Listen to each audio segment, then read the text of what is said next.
Hi, I'm Amanda, and this is The Middle of It, a podcast about the messy but beautiful in between parts of life.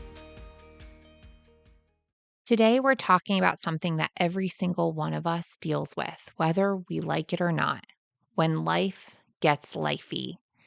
You know what I mean. Those days, those weeks, those periods of your life where it feels like you're juggling 27 things and the universe just keeps tossing in an extra ball, like, here, you can catch this too.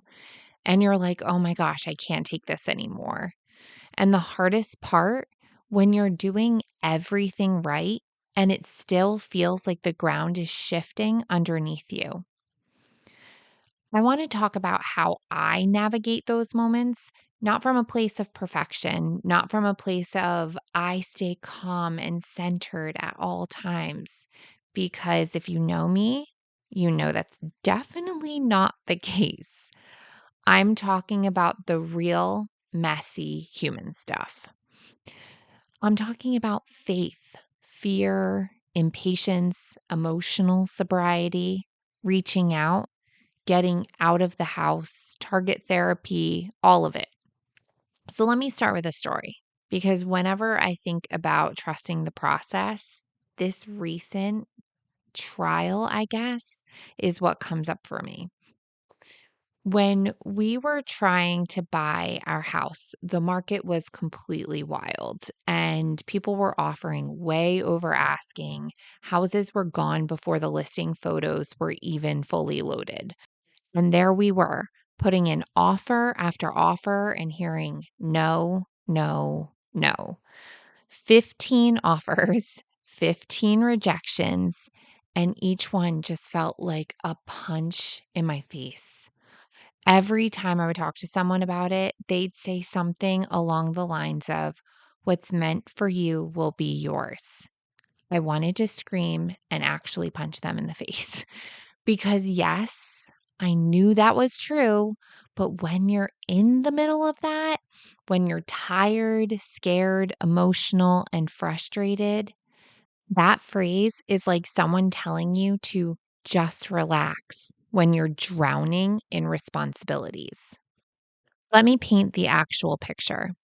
Bryn had just been born. I was in South Carolina.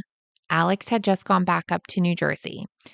It was summertime before school, and I wanted my older girls to be enrolled in whatever school district they were going to be going to long term. Our lease was ending in just a couple of months, and we were trying to hold two lives together in two different states with a newborn. The stress was completely unbelievable. And listen, I was so grateful, truly. But I don't think gratitude cancels out fear. You can be thankful and terrified. You can appreciate what you have and worry about what's next. Every night I would lie awake and try to convince myself that somehow, some way it was going to work out. But honestly, I just wasn't sure how. Not at first. And then it happened. Offer 16, our house. I bought this house sight unseen. I remember walking in for the first time and feeling an immediate sense of relief. Like, okay, this is it. This is ours. It was home in a way that, like, your body knows, but your brain hasn't really caught up yet. But now this is the house we're in, where our chickens are in the backyard. Alex is finishing our bathroom remodel that we desperately needed, and Bryn finally has a bathtub. We're building a life here. Offer 16 was the house we were meant to have, and those 15 no's were just the universe clearing the path. That whole season taught me something I keep coming back to. Faith isn't passive. Faith is choosing not to micromanage the universe. So here's the thing. Life doesn't just get lifey with big things like buying a house or moving across states. It gets lifey in a 1,000 different ways. And sometimes those ways come all at once. And life on life's terms, it rarely asks if you're ready. It's when the job you really want doesn't work out. You interview, you prepare, you visualize, you even manifest. And then the email comes in and it's a no. A family member gets sick. Suddenly you're juggling doctor's appointments, worry, guilt, Google searches you definitely shouldn't be making, and you're trying to keep the household running while your heart is breaking quietly in the background. You and your partner are struggling, not necessarily in a catastrophic way, but in that we are not on the same page and I don't know how to get us back to each other kind of way. The arguments feel heavier, the silence lasts longer. Every conversation feels like a tightrope. You get bad news at a doctor's office, and your mind goes from 0 to 60 in 5 seconds, and suddenly you're imagining worst case scenarios, even if the doctor never said any of it. Your dishwasher breaks the same week your kid needs new sneakers, and your car inspection needs to be done. Your dog ends up throwing up in that car, and someone in the family is in a mood. Your work is demanding. Oh, and dinner's burning on the stove. Like the small things, the trivial things, the should be fine, but somehow it feels like the end of the world things. Sometimes life gets lifey in ways that are truly severe. Sometimes it's more like a paper cut, but either way, it can feel like the whole house is about to fall over. Like one more thing, just one, and you're going to scream into a pillow so loud your neighbor is going to think you're being murdered. And that's the part people forget. Life doesn't need to be falling apart for you to feel like you're falling apart. Your nervous system doesn't measure big versus small, it measures overwhelm. And overwhelm is overwhelming.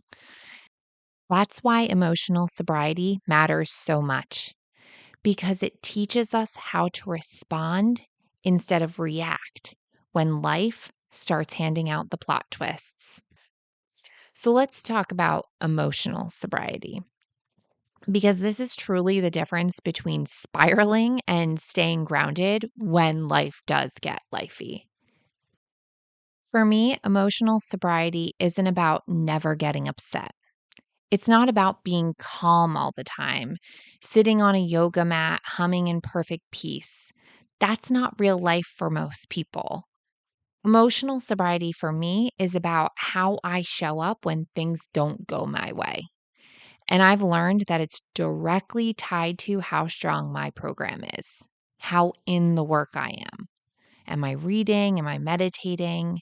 Am I praying, reflecting, actually listening? Am I talking to other women in my network? Am I going to meetings? Am I answering the phone when someone calls me? Because when my program is strong, I can breathe. I can pause. I can look at things without catastrophizing. I respond instead of react. But when my program is weak, I spiral. I imagine the worst case scenario immediately. I snap. I get clingy. I future trip so hard. And life gets lifey either way. But the version of me dealing with it, that's the difference. When I'm grounded, I trust the timing. When I'm not, I grab the steering wheel and try to control every outcome. And honestly, that never works. I used to only reach out when something was really, really bad, like I'm about to drink or this really scary thing is happening. But when life was just lifing, when I was overwhelmed, sad, irritated, confused, anxious, I didn't want to bother anyone. I thought I was being considerate. I thought I was sparing people. I didn't want to be a nuisance. I didn't want to complain. They had their own stuff going on. But this is what I've learned. When I don't reach out, I'm not just hurting myself. I'm robbing someone else of the chance to be of service to me. And service keeps us sober. Service keeps us connected. It reminds us that our problems are small in the context of the world, but still worthy of compassion. Now, I pick up the phone. I call someone. I cry. I vent. I yell the ugly truths. I'm scared. I'm overwhelmed. I don't know if I'm doing this right. And I feel like everything is happening at once. Sometimes I get suggestions. Sometimes I take them. Sometimes I don't. And sometimes they just listen. But every time I hang up feeling lighter, like I'm not drowning in my own thoughts anymore, like the world isn't pressing down on me. Reaching out doesn't fix the problem, but it does fix the isolation. And isolation is what takes us out. Listen, sometimes the only thing I need when life is getting lifey is a change of scenery.